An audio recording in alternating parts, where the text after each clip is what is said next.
All right. Well, we are a small but spirited group this morning as Peggy and Carol and I gather here on Old Norcross for our first session for N.T. Wright's Surprised by Hope, um, Rethinking Heaven, the Resurrection, and the Mission of the Church. And for our first week, I decided, having not read this book in several years, I decided to have us read two chapters and realized straight away that one chapter at a time is enough Tom Wright for anyone. So going forward, we're going to just do one chapter at a time until we complete the book. So having said that, for those of you that will be viewing this, if you happen to pick up a copy of the book, be sure to read chapter 3 in preparation for next week. All right. I first read this book when I was in seminary, when I had come back from West Virginia and was at Mercer.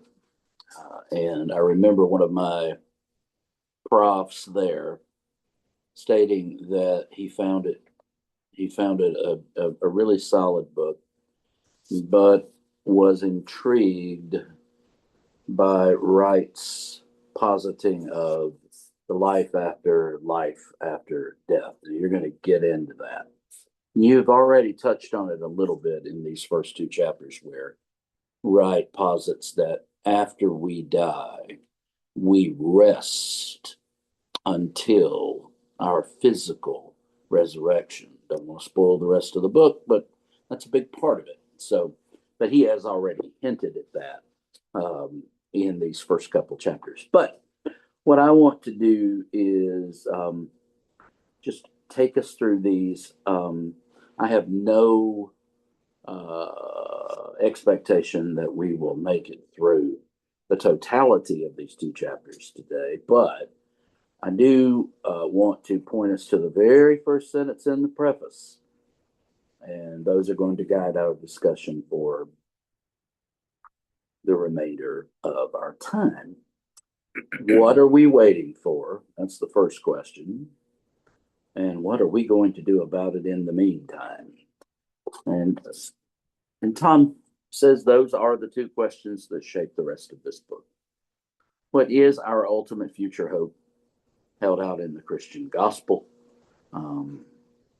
Salvation, resurrection, eternal life, and the cluster of other things that go with them. It's also about the discovery of hope within the present world, about the practical ways in which hope can come alive for communities and individuals who, for whatever reason, may lack it. And it is about the ways in which embracing the first can and should generate and sustain the second. And then he makes a claim. Most people, in his experience, including many Christians, don't know what the ultimate Christian hope really is. Most people don't expect Christians to have much to say about hope within the present world. And most people don't imagine that these two could have anything at all to do with each other. So there's your title. Hope comes as a surprise at several levels at once. Now, I'm not going to take a lot of time in the preface, but he does say that this book grew out of several series of lectures that he did, and finally they coalesced into this final form. So, is there anything else, Carol? You've gone back to highlighting. I'm very happy about that. Yeah, and you will be too, listener. Is there anything else in the preface that caught your eye? I didn't highlight anything in the preface. I mean, it was all good Okay. background information about, All right. or Yeah. but yeah, Everything that's behind the book. yeah. Okay. Thank you. That's a better way of putting it. No, it's all right. So let's move on to chapter 1. All dressed up and no place to go. And then he gives us a series of snapshots. And what he's doing here is taking us through how different deaths or different events, how death was portrayed or grieved or both at these events. And then, of course, the third one, which is the one I'll go to on page 4. It's not a single moment, but the snapshot will be familiar. 20 or 30 people arrive in slow-moving cars at a shabby building on the edge of town. A tinny electronic organ plays supermarket music. A few words, the press of a button, a solemn look from the undertaker, and they file out again. Go home for a cup of tea and wonder what it was all about. Cremation, almost unknown in the Western world 100 years ago, is now the preference, actual or assumed, of the great majority. It both reflects and causes subtle but far-reaching shifts in attitudes to death and to whatever hope lies beyond. Now, he does go on to say that he's not against cremation, but that the prevalence of cremation, it speaks to the shifting sands of people's attitudes toward death, right? Okay, so that caught my eye as we begin. And then, of course, 2001, we had the tsunami, we had the Hurricane Katrina there on the Gulf Coast in 2005. We had a significant earthquake in Pakistan of that same year. And again, what are the events? Like September 11. They're etched in our minds.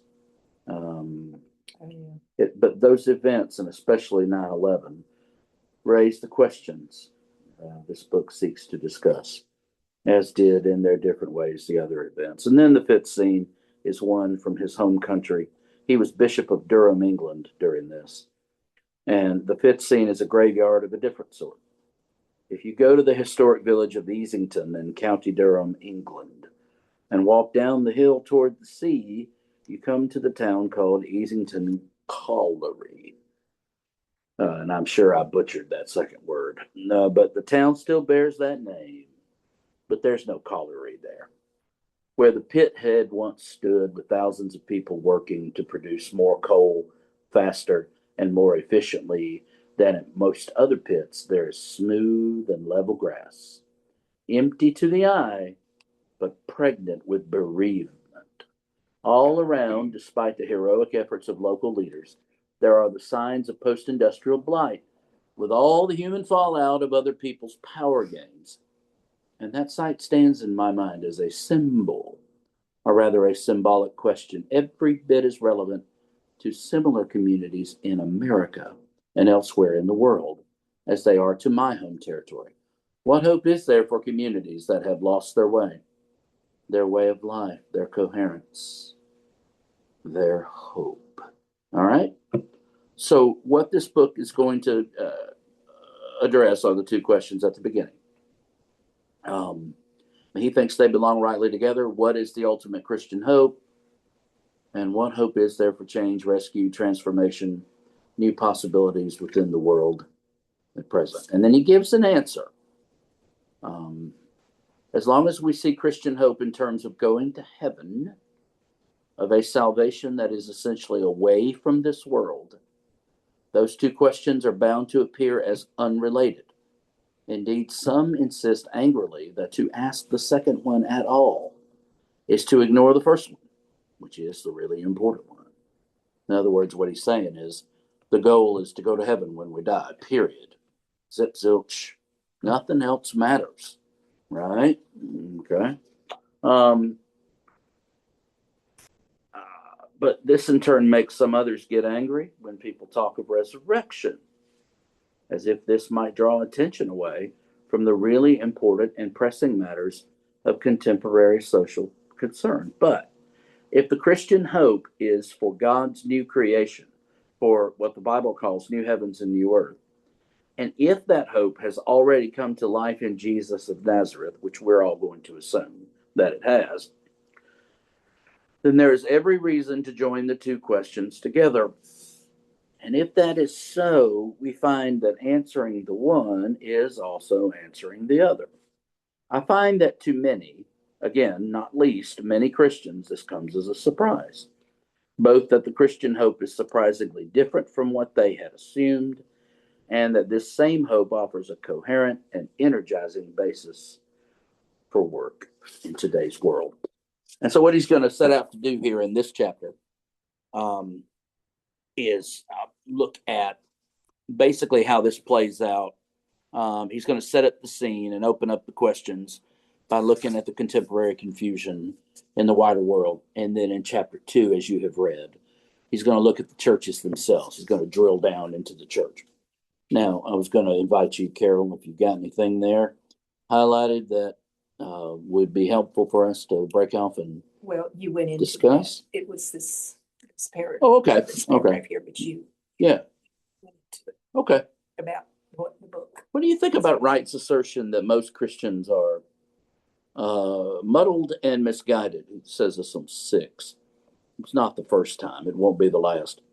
That even practicing Christians are muddled and misguided on this topic, and that this muddle produces quite serious mistakes in our thinking, our praying, our liturgies, our practice, and perhaps particularly our mission to the world. What do you think about that? Do you think he's right? Not WRIGHT. Well, there are definitely different opinions of, what's going to, yeah. Life after death, right. Right. Right. I don't know. I've never thought about, Well, but I can see, yeah. I can see how, yeah. Well, I think the three of us have all, at least, I think probably, have all grown up with that idea of, we need to be saved. Right. Okay, so we've come to Christ. Christ came to us first, of course. And then we have responded with faith, baptism, Right. and then, okay, all right, we know that, or we've been taught that when our time comes and we draw our last breath, that we the go to heaven when we die is the language that was used, at least in the circles that I ran in, and I'm sure it was for y'all as well. For me as well. Yeah, I mean, so, and that's what I find intriguing in these chapters, and I hope you like poetry, because there was a lot of it in these 2 chapters. Yeah. I feel really bad for Hinton and John, but there's a lot of that here. But I think we need to know that even within our own congregation, that not everybody sees it that way. That we're going to go to heaven when we die. Which sounds strange to say. And I'm not saying that that's totally wrong, and he's not either. No. I think what he finds difficult is how we define heaven, and that it's away, that it's far away from here, and this world's going to be, torched and all of that. But he says here on page 7, beliefs about death and what lies beyond come in all shapes and sizes. Even a quick glance at the classic views of the major religious traditions gives the lie to the old idea that all religions, you've heard it, all religions are basically the same. There is a world of difference between the Muslim who believes that a Palestinian boy killed by Israeli soldiers goes straight to heaven, and the Hindu for whom the rigorous outworking of karma means that one must return in a different body to pursue the next stage of one's destiny, right? There is a world of difference between the Orthodox Jew, who believes that all the righteous will be raised to new individual bodily life in the resurrection, and the Buddhist, who hopes after death to disappear like a drop in the ocean, losing one's own identity in the great nameless and formless beyond. And there are, of course, major variations between different branches or schools of thought in those great religions. So I think the point here on this page is simply to say it's a lot more complicated than we think. You know, and there are some people, some Christians who give some credit to karma and the idea of possibly being reincarnated. I'm not sure how that works, but you know, I hope not. I don't want to come back. I mean, I don't, you know, I want to rest and then, you know, let's be with God, right? Be with the Lord. All right. Yeah. So anything else on there as we move into varieties of belief? Yeah, from either one of you. All right. Well, now he's going to lead us through some poetry. And I'm not going to take, you know, a lot of time to go through all of this again because, you know, you guys have read this. And I am drawn to page 11. And after Diana's death, Princess Di, by the way, one message left in London spoke as in the princess's own voice. I did not leave you at all. I am still with you. I am in the sun and in the wind. I am even in the rain. I did not die. I am with you all. And I hear that kind of language often at funerals.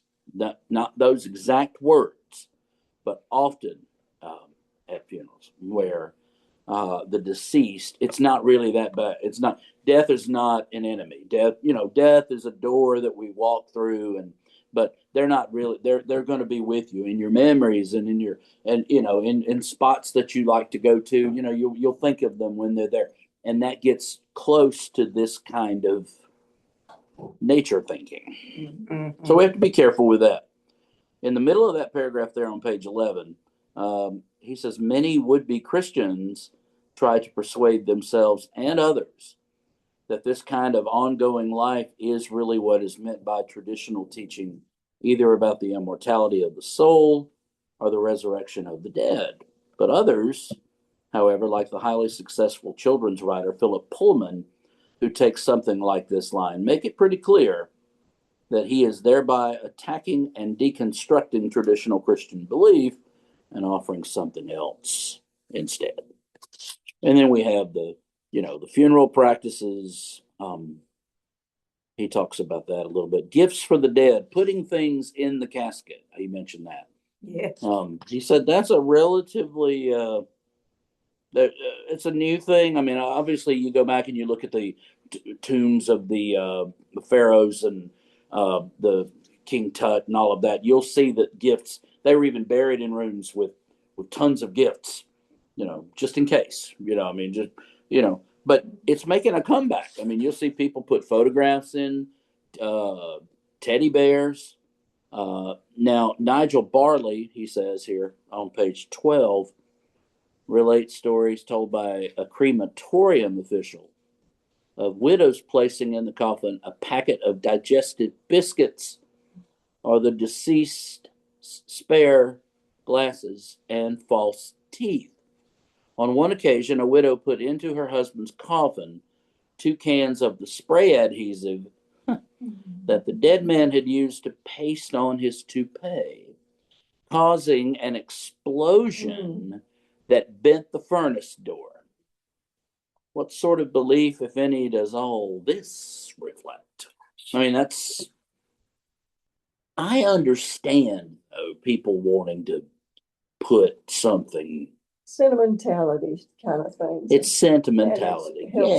Helps them deal with it does. It does. And yeah, I mean, they gave them something they liked. I mean, I presided over a funeral where a gentleman's already deceased dog had been frozen.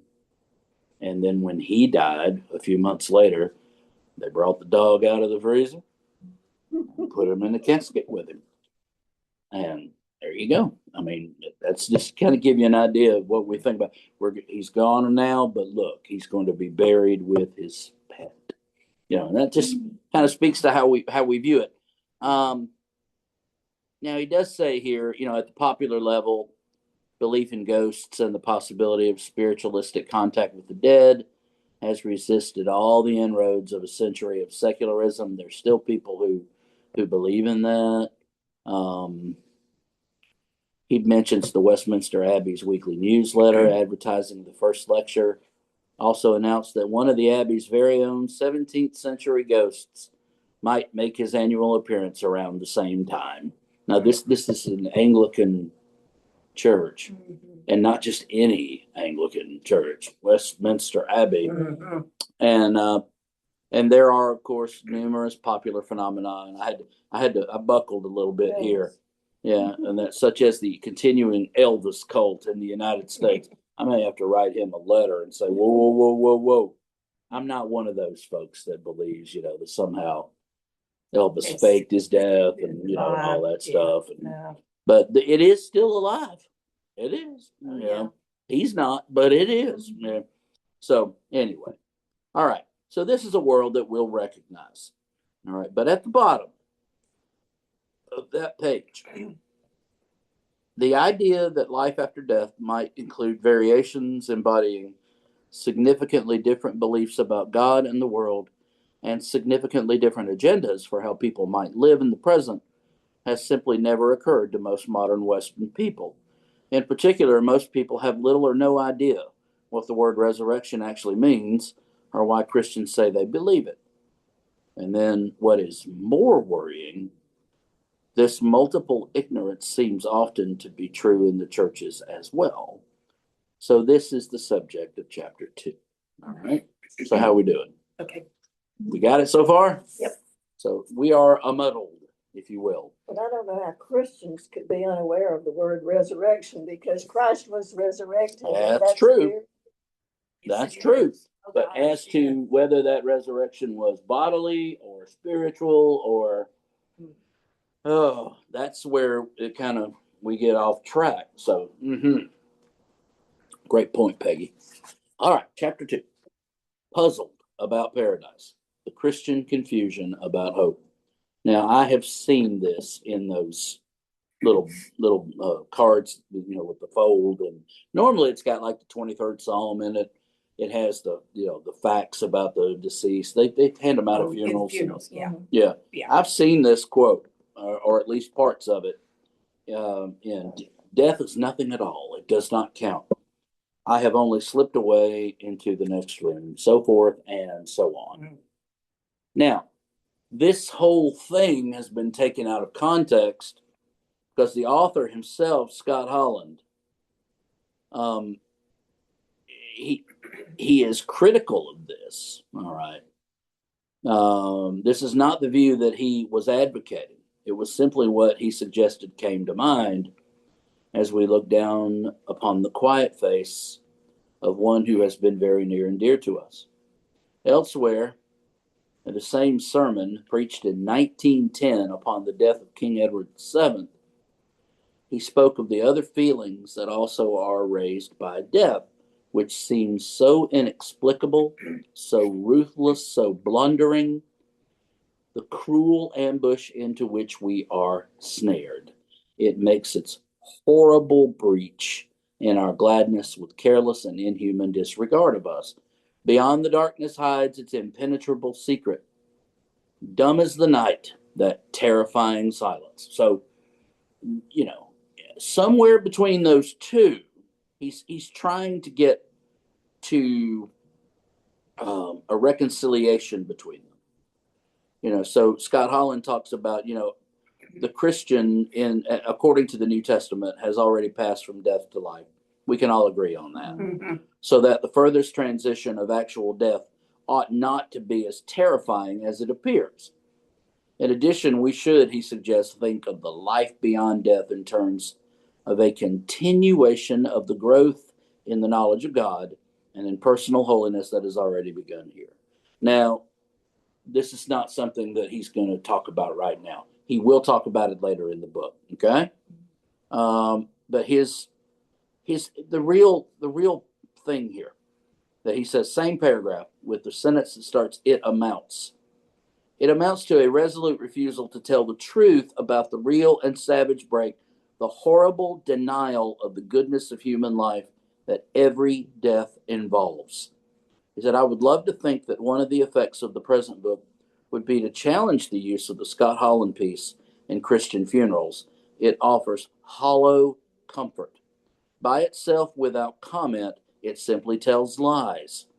It's not even a parody of Christian hope. Instead, it simply denies that there is any problem, any need for hope in the first place.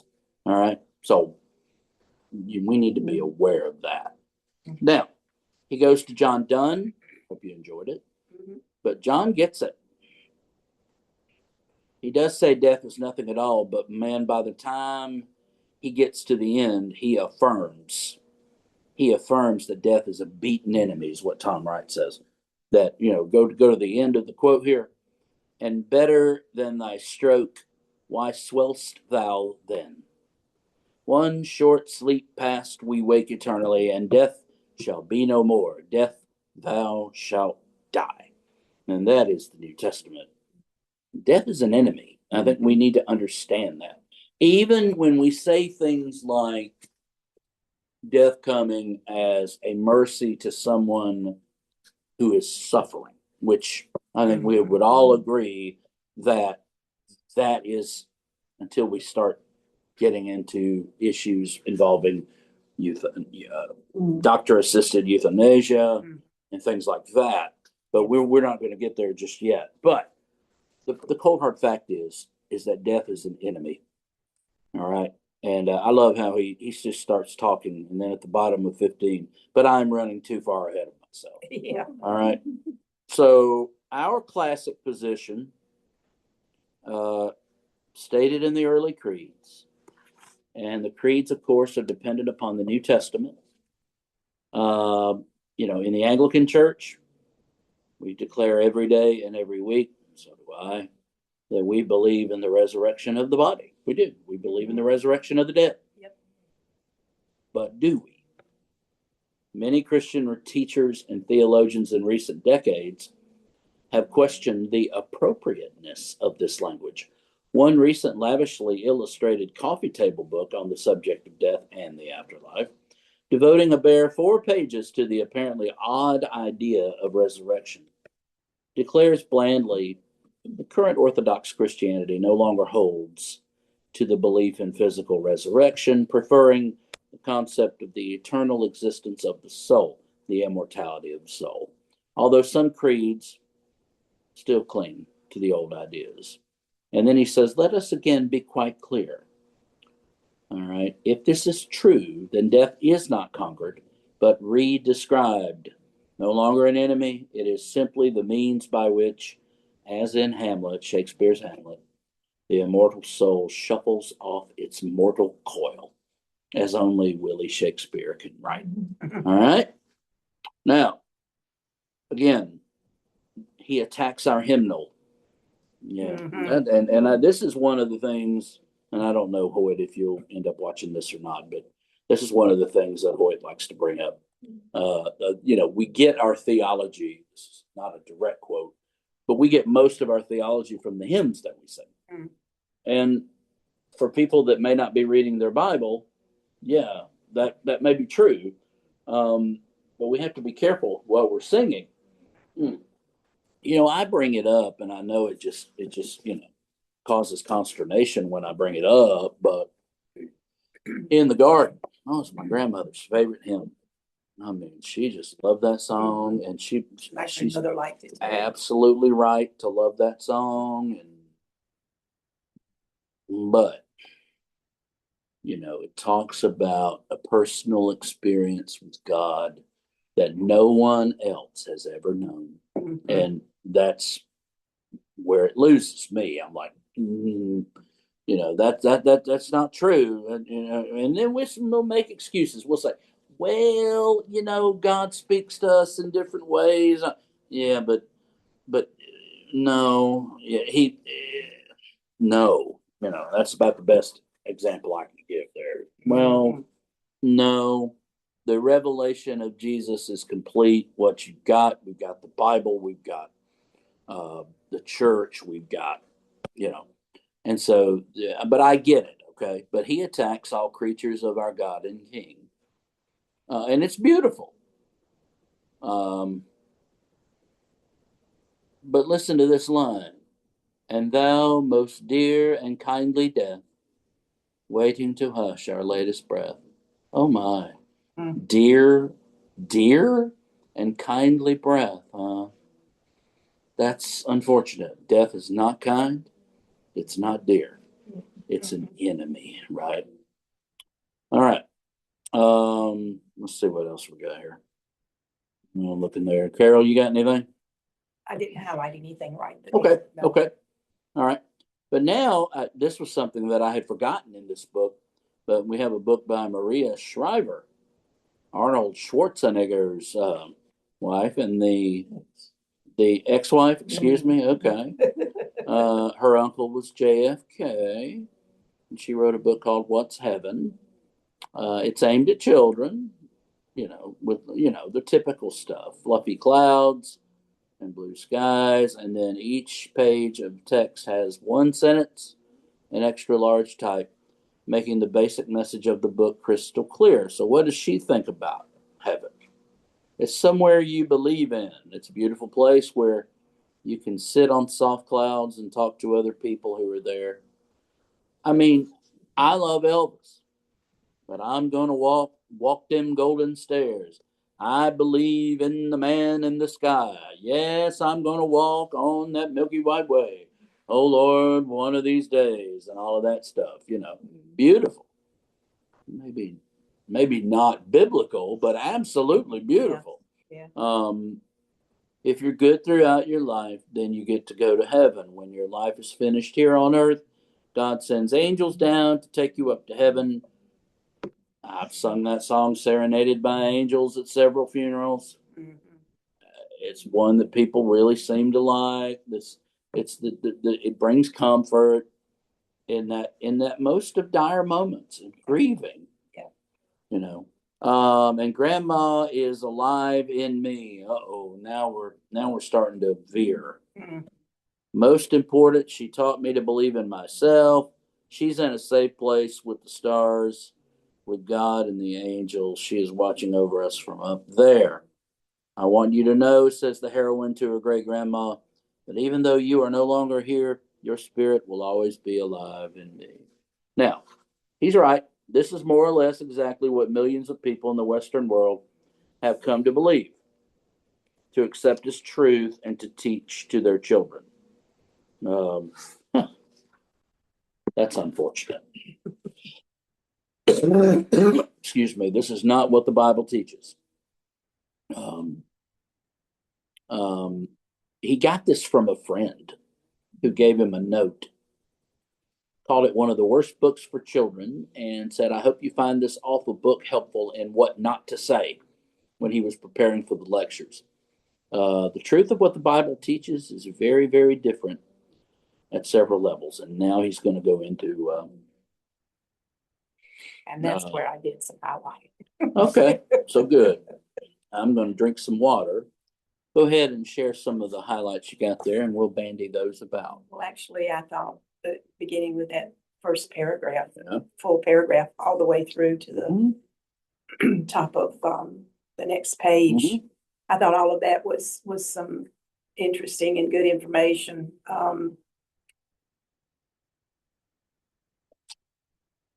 Any quotable quotes in there? Well, it starts out, it comes as something of a shock, in fact, when people are told what is in fact the case, that there is very little in the Bible about going to heaven when you die. Yeah. And not a lot about a post-mortem hell either. Mm-hmm. The medieval pictures of heaven and hell boomed. Mm-hmm. Boosted, though not created by Dante's classic work, have exercised a huge influence on Western Christian imagination. They have, yeah. Yeah. Yeah. And then he goes on, to talk more about that. Okay. Yeah. So we get a lot of our images of hell, particularly from Dante. Right. The Divine Comedy is Right. the word. And it says that last sentence in that paragraph says many mental pictures have have grown up around this and are now assumed to be what the Bible reads, regardless. I mean, now assumed to be Understand what what the Bible teaches or what Christians believe. Yeah, and I think, and he mentions this, and he's going to draw this out in chapters ahead. So I don't want to get too far ahead, but he does now move on to the subject of God's kingdom. And when we pray the Lord's Prayer, we have said for decades, "Thy kingdom come, thy will be done on earth as it is in heaven." And so that speaks to this as the realm that God's kingdom is going to ultimately come to, and has already in the death, burial, resurrection, and ascension of Jesus, has already begun, and in the life of the church continues to this very day. And one day, bless our hearts, he is going to appear, and it is going to be a surprise. It's going to happen suddenly, he says, but there'll be no mistaking it. Everybody will see it. That Right? first sentence Go ahead. in that paragraph following. But the language of heaven in the New Testament doesn't work that way. God's kingdom, it's the preaching of Jesus. In the preaching of Jesus reflects not, I'm sorry, these glasses aren't working. That's all Refers right. not to postmortem destiny, not to our escape from the world into another one, That's but right. to God's sovereign rule coming on earth as it is in heaven. Yeah, remember now, two questions in this book, two big ones drive it.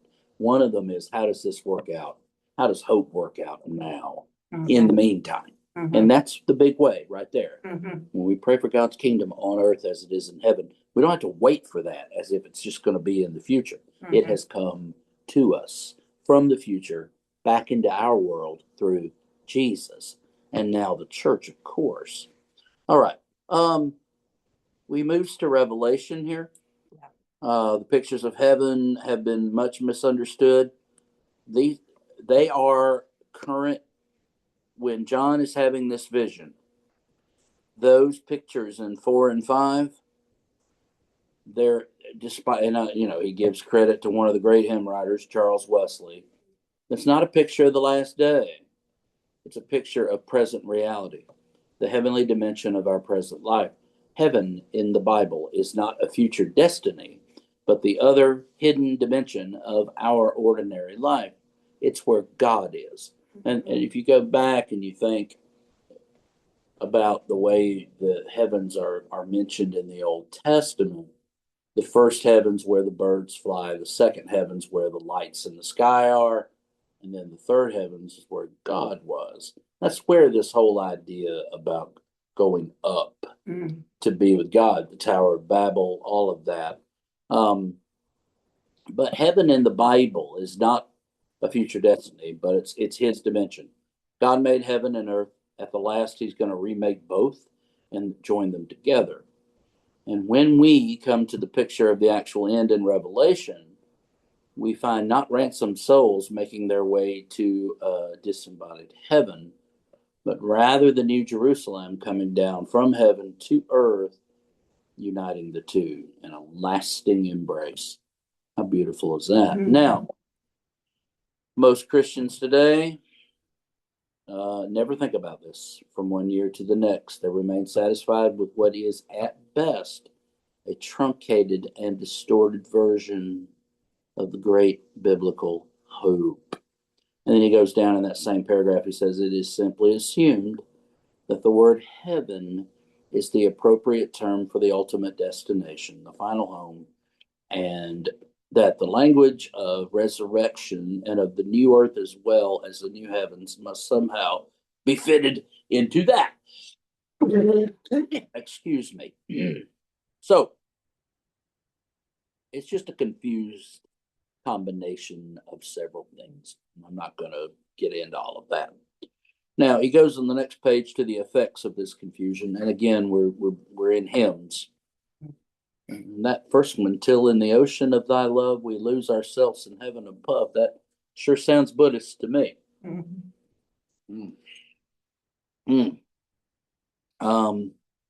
The drop in the ocean. That's what, we're just going to become a drop. And it's beautiful imagery, but it's not biblical. Then John Henry Newman goes on with his Gnosticism here. I'll Fly Away. It's another one that, I like it. It's fast. It's great.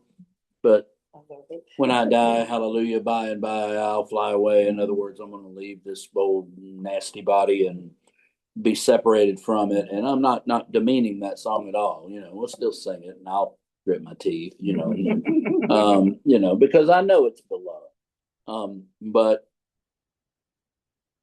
did Newman, I love what he says at the top of 21. Did Newman really believe he had a previous life with the angels? Whether before his conception or in early childhood, and that he would return there in due course. And though, of course, the idea of that, I've heard people say that we are alive with God before we're alive here. And so what happens when we die is we go back to him after having been alive.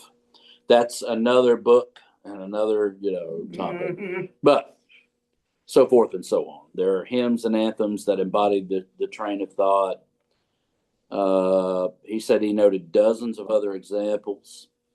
He came upon the midnight. Oh, it's one of my favorite Christmas songs. Come on.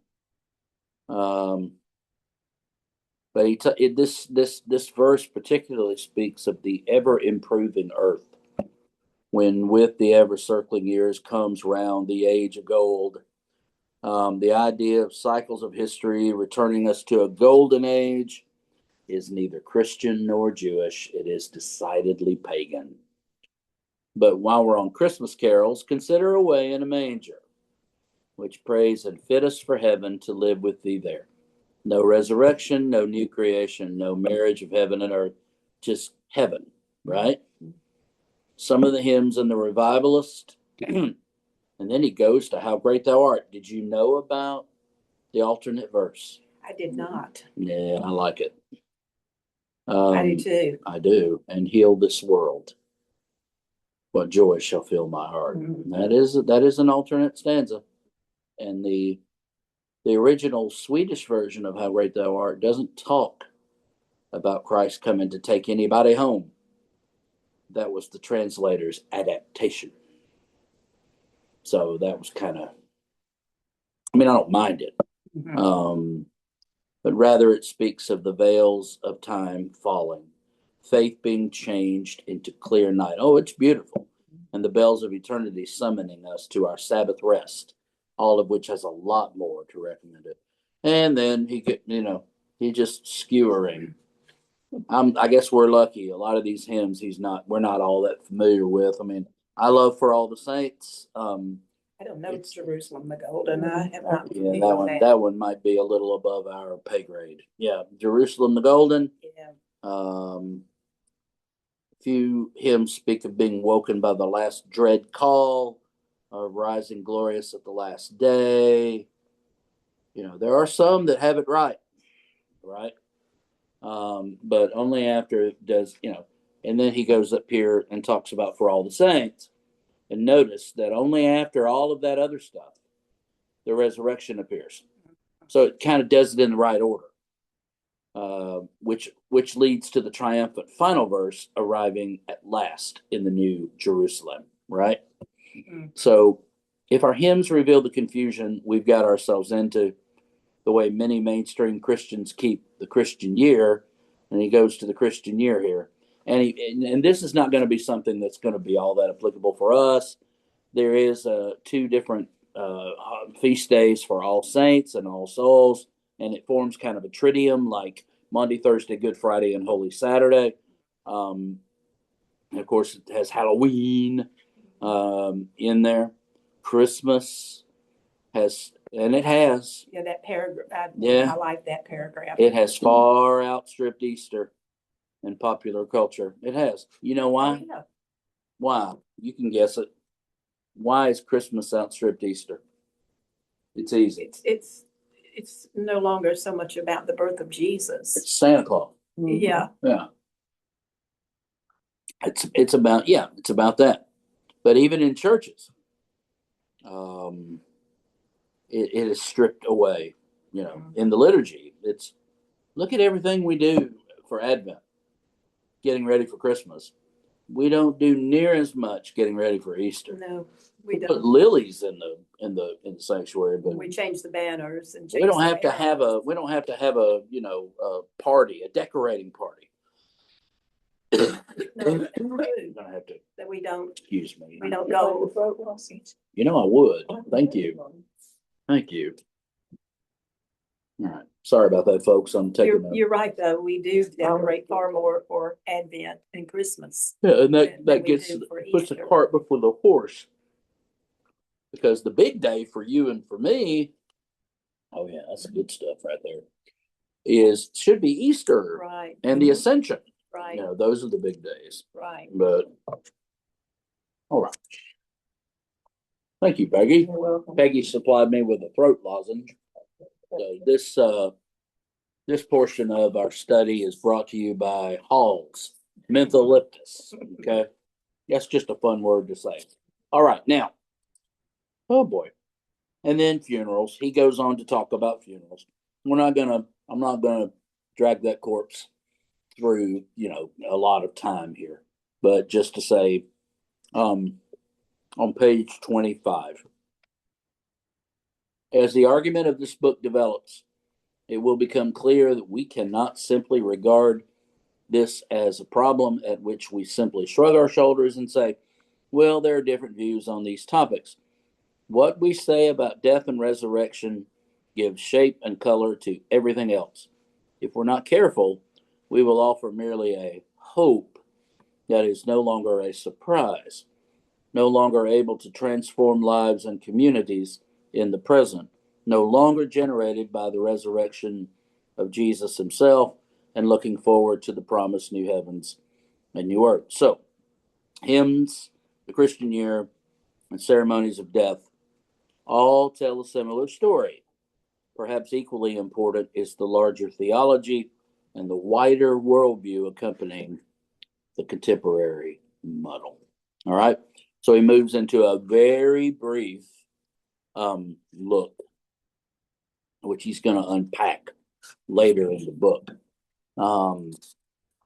at the wider implications of the confusion with that question at the bottom of 25. What role does a belief in life beyond the grave play within the larger issues that face us in Christian life and thought? And then he goes through it. If you go down to the bottom of page 26, he says the classic Christian doctrine is actually far more powerful and revolutionary than the Platonic one. And we all know what Platonism is, right? Mm-hmm. Body bad, soul good. Okay. It was people who believed robustly in the resurrection, not people who compromised and went in for a mere spiritualized survival, who stood up against Caesar in the first centuries of the Christian era. A piety that sees death as the moment of going home at last, the time when we are called to God's eternal peace, has no quarrel with power mongers who want to carve up the world to suit their own ends. Mm-hmm. Resurrection, by contrast, has always gone with a strong view of God's justice and of God as the good creator. Okay. You can absolutely, please. To the end of that. Yeah, go ahead. Paragraph before what you just read. Yeah, go ahead. Paul speaks of the future resurrection as a major motive for treating our bodies properly in the present time. Mm-hmm. 1 Corinthians 6, verse 14. Yep. Mm-hmm. And as the reason not for sitting back and waiting for it all to happen, but for working hard in the present, knowing that nothing done in the Lord, in the power of the Spirit, in the present time, will be wasted in God's future. Yep. And he'll return to that later in the book. Yeah. Good, good. Now, the last paragraph before the key questions. It's the last sentence. Well, actually, the next to last sentence. He says, look, it's going to take a longer study than this one. and he did a book called The Resurrection of the Son of God, which is about that thick. Really? Yeah. About that thick. So, it'd take a longer study. to see whether the same shift happened at the same time in the United States. He's talking about in England and elsewhere, but he would not be surprised to find that it did. And what they did was